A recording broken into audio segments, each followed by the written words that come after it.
100 épisodes, tu te rends compte que ça fait quand même, ça veut dire que j'ai parlé avec une centaine de personnes, quoi, une centaine d'entrepreneurs, d'artistes, de sportifs, parce que les invités sont assez protéiformes.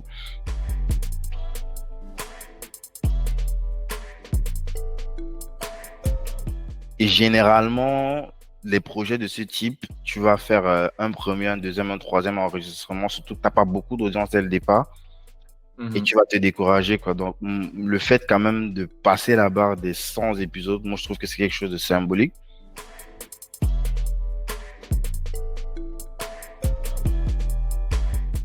Ouais. Et même si on n'a pas souvent le temps de célébrer, bah, ça reste quand même intéressant de Ah se oui. poser, de regarder quand même un peu derrière 2 secondes. Putain, waouh, Mhm. j'en ai fait des trucs, quoi.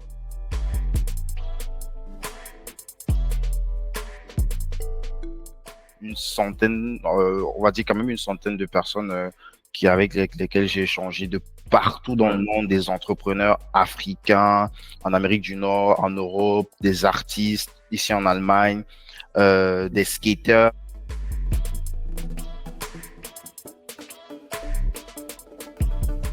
des profils assez différents, mais qui ont à chaque fois quelque chose d'impactant à partager de Ouais. par leur performance, leur philosophie, leur discipline, leur façon de vivre, et puis chacun prend ce qu'il peut en prendre.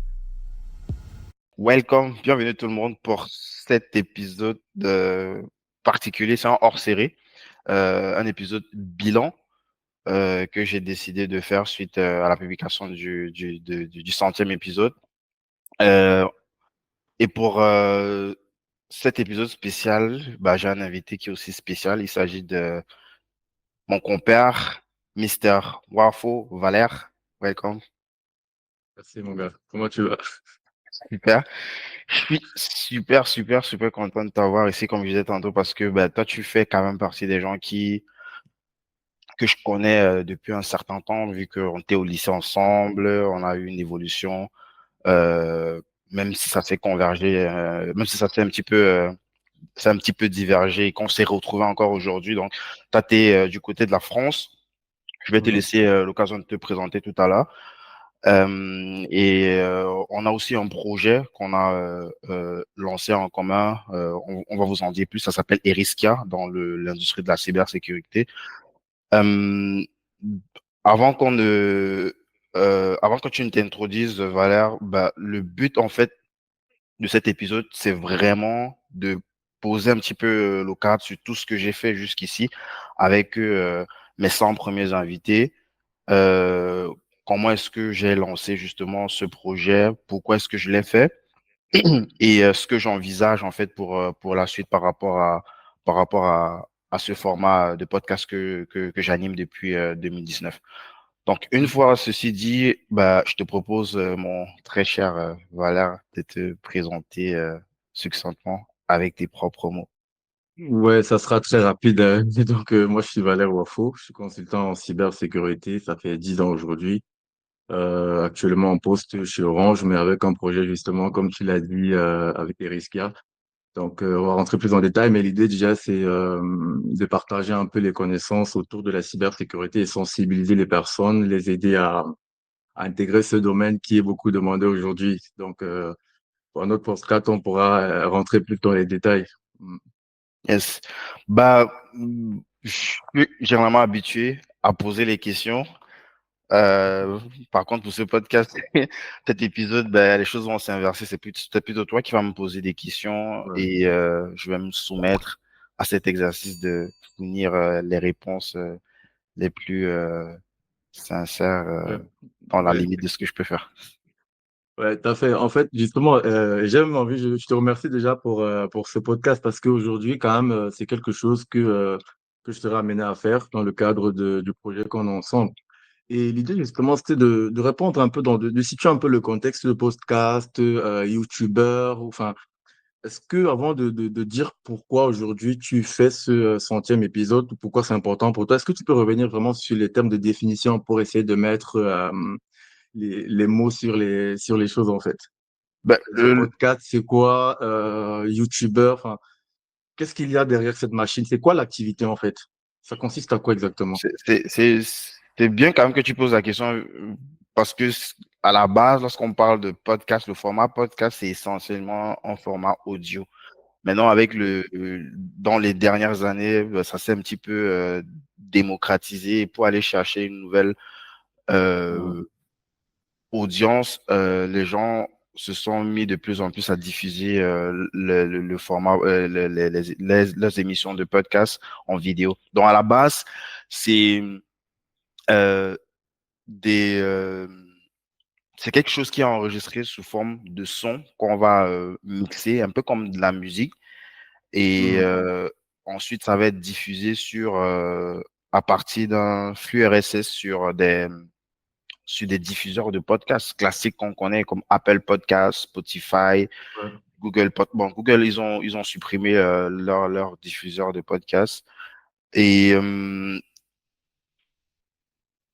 à l'époque, je pense que c'était beaucoup plus complexe de pouvoir euh, produire et diffuser ces émissions parce qu'il n'y avait pas des outils accessibles, des agrégateurs de podcasts qui permettent de faire tout en un, comme Mhm. notamment aujourd'hui on peut avoir en France Ocha, Audio Means Ouais. ou encore qui était racheté par Spotify, c'est maintenant podcast Spotify. Donc aujourd'hui, il est possible de pouvoir produire euh, une émission au format audio-vidéo, de le déposer sur un agrégateur de podcast qui va se charger Ouais. maintenant de diffuser ça sur plusieurs canaux qui peuvent être juste des canaux audio ou alors des canaux vidéo audio. Sur Spotify, il y a même maintenant la vidéo. Donc, si vous allez sur Spotify, vous Ok. allez voir que mes émissions sont disponibles en format vidéo pendant que vous écoutez. Donc, si vous n'êtes Ouais. pas en mode, comment on dit ça? Si vous êtes en mode, si vous n'êtes pas en mode silencieux, normalement, vous pouvez voir la vidéo de Mhm. cette émission sur Spotify. Donc, c'était pour donner un petit peu du contexte, quoi. Donc, podcast, quand on dit podcast à la base, c'est du son. Maintenant, Mhm. le son, forcément, ça ne, Ça n'impacte quoi? Ça n'impacte pas plus si qu'une ça impacte, vidéo ou mais c'est pas ouais, le ok. même volume. Ça impacte parce que D'accord. généralement c'est du temps long et c'est quelque chose que tu peux faire en parallèle. Par exemple, tu peux être en train de courir, de faire la vaisselle et puis tu écoutes. Alors que généralement la vidéo, Ok. il faut que tu t'arrêtes et D'accord. que tu te concentres sur ce que tu regardes, quoi. Donc Mhm. forcément, tu vas avoir une audience qui est beaucoup plus réduite puisque en vidéo sur YouTube, tu as Ouais, une plus c'est grande sûr. audience. Donc maintenant, le fait de mettre ça en vidéo, ben, c'est pour aller chercher de nouvelles parts de marché, de nouvelles audiences, de nouveaux potentiels personnes qui vont peut-être se convertir en auditeur fidèle des émissions, quoi. Donc voilà un peu, je sais Mhm. pas si ça répond à ta question. Oui, ça répond parfaitement. Mais en termes de contenu, en fait, l'activité derrière, c'est quoi? Parce que là, par exemple, j'imagine que de ce que tu as décrit, je comprends que c'est une forme de podcast que toi et moi, on est en train de faire, en fait. C'est-à-dire que là, C'est quand un tu es podcast, nous enregistré, sommes par en train exemple. d'enregistrer un podcast, même si c'est en vidéo, Voilà. mais que je vais OK. diffuser justement en audio et en vidéo. D'accord. Donc, on est toujours sur le même format. C'est juste que Mhm. bah on va toucher des personnes qui préfèrent plus le format vidéo et des personnes qui préfèrent plus le D'accord. format son audio. Mhm. D'accord. Mais si on revient un peu sur ton activité, donc moi je sais que tu as commencé l'activité depuis un moment, donc je te suis un peu sur Instagram, je vois également tes vidéos sur YouTube. Et aujourd'hui, je crois que ça fait 100 épisodes en fait que tu, enfin ça, c'est le centième épisode que tu fais. Et c'est quoi, qu'est-ce qui t'a animé avant vraiment qu'on ne revienne dans le nœud de ton activité? Parce que je pense que c'est aussi important que tu présentes un peu ton activité et les objectifs derrière. Mais si on reste un peu sur le centième épisode, c'est à En fait, c'est partir même de pas le quoi? centième, hein. Le centième, il a déjà été Ah, ok, publié. Donc d'accord. là, c'est, on va dire, le 101e épisode. Mais bon, je vais pas Ok. le numéroter. C'est pour ça que j'ai parlé de hors série dès le départ pour faire un petit peu le bilan sur les 100 Mhm, premiers épisodes qui ont été publiés jusqu'ici. Donc c'est en mhm. hors série. Et puis, dès la semaine prochaine, on repart avec les épisodes habituels. Ça, le vrai 101e épisode va être diffusé la semaine prochaine, quoi. Ouais. Ok, d'accord. Tu me répètes la question, s'il te plaît. J'ai Oui, pas. en fait, ouais, justement, parce que moi, j'ai compté 100, en fait. Je me suis dit, bah, c'est à cause du chiffre, comment ça se passe? Qu'est-ce qui t'a poussé aujourd'hui à faire ce podcast, cet épisode sur, et aujourd'hui, comment est-ce que tu vois les choses, en fait? Mm.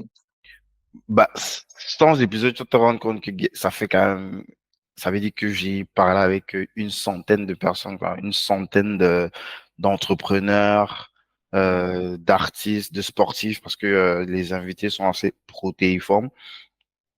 Euh, et généralement, les projets de ce type, tu vas faire un premier, un deuxième, un troisième enregistrement, surtout que tu n'as pas beaucoup d'audience dès le départ. Et Mhm. tu vas te décourager, quoi. Donc, le fait quand même de passer la barre des 100 épisodes, moi, je trouve que c'est quelque chose de symbolique. Ouais. Et même si on n'a pas souvent le temps de célébrer, bah, ça reste quand même intéressant de Ah se oui. poser, de regarder quand même un peu derrière 2 secondes. Putain, waouh, Mhm. j'en ai fait des trucs, quoi. Donc, Mhm. 100 personnes qui sont venues, qui ont partagé pendant 1 heure, Des 2 heures. personnes différentes à chaque fois, excuse-moi de te couper. Bien sûr. Ok. Des personnes différentes à chaque fois, c'est ça? Bien sûr, bien Ouais. sûr. Et Ok. bon, il y a des Wow. invités qui sont revenus pour une deuxième fois parce Mhm. qu'ils avaient une actualité, peut-être parce qu'ils ont levé des fonds, D'accord. mais c'est une centaine, on va dire quand même une centaine de personnes avec lesquelles j'ai échangé de partout dans le Ouais. monde, des entrepreneurs africains, en Amérique du Nord, en Europe, des artistes ici en Allemagne, des skaters. Il y a le podcast qui va sortir avec le mec qui a sauté plus de 4000, près de 4000 mètres de hauteur Mhm. du Mont Blanc. Donc, c'est des profils assez différents, mais qui ont à chaque fois quelque chose d'impactant à partager de Ouais. par leur performance, leur philosophie, leur discipline, leur façon de vivre. Et puis, chacun prend ce qu'il peut en prendre. Il faut dire que déjà, je fais ces émissions pour moi. Mhm. Maintenant, c'est juste que, ben, comme je le diffuse sur les réseaux, les gens, ils ont la possibilité de le voir. Mais c'est d'abord pour moi, c'est des gens que moi, personnellement, et- je suis intéressé par ce qu'ils font. Et Mhm. je discute avec eux, j'apprends de ce qu'ils ont à me dire. Je pars du principe que ben, d'autres personnes peuvent aussi en tirer des choses de ces discussions-là. C'est pour ça que je diffuse, en fait, Tout à fait. sur les réseaux, quoi. Ouais, tout à fait.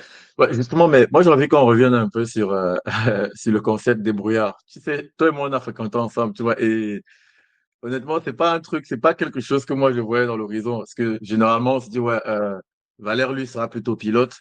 Tegue, lui, sera tête. Donc, du coup, en termes de vision, si tu veux, d'objectif, c'était pas trop de ce qu'on partait. Donc, est-ce que, et aussi que forcément, il y a des personnes qui vont te découvrir ou bien qui vont découvrir en fait le concept.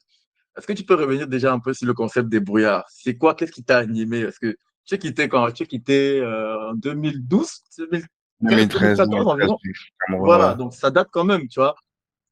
Ouais, des Qu'est-ce qui est brouillards, derrière des brouillards? C'est quoi? c'est c'est un Qu'est-ce qui mélange s'est passé? d'émotions. Quand Dis-moi. tu me parles de Ouais, débrouillard, j'y pensais même pas, quoi. C'est un mélange d'émotions. En même temps, je suis ouais, content, en même temps, je suis un peu ému parce que ça vient mhm, essentiellement de mon père, de mon feu père, ouais, qui a fait tous les personnage. métiers du monde, quoi. Il a fait tous les métiers du monde. Puis, Ok. il était commerçant, il avait des moulins à écraser du Mhm, maïs, il a fait de l'immobilier, il a ouais, vraiment touché à tout. mhm. Et à chaque fois qu'on lui posait la question, en fait, mais monsieur Teke, qu'est-ce que vous faites et tout, il avait avec son accent du bled, il était là, moi je suis un débrouillard. Donc, Ouais. et Tu au as moment où j'ai compris